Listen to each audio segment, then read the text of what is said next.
Understanding Remote Shutter, a guide for English language learners. Hello and welcome to our English learning series. Today, we're going to explore the meaning and use of the phrase, remote shutter. Whether you're a photography enthusiast or just curious about new terms, this video is for you. Let's dive in. Remote shutter is made up of two words, remote and shutter.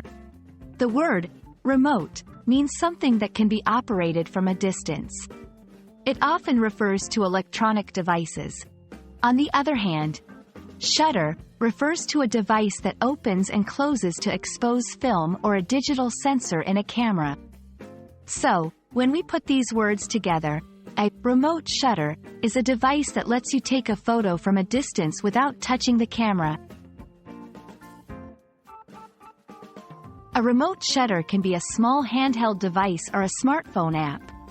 It connects to a camera wirelessly, usually via Bluetooth or Wi-Fi. When you press the button on the remote or the screen of your phone, it sends a signal to the camera to take a photo.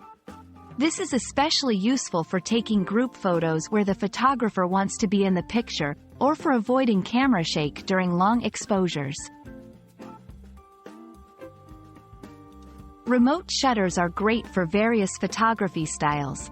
They're commonly used in portrait photography, group photos, self-portraits, and long exposure photography. They allow photographers more freedom to experiment with different angles and compositions without being physically bound to the camera.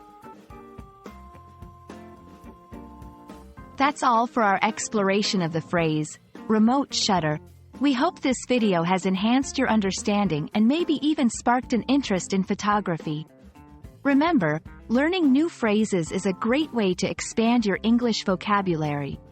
See you in our next video, and happy learning!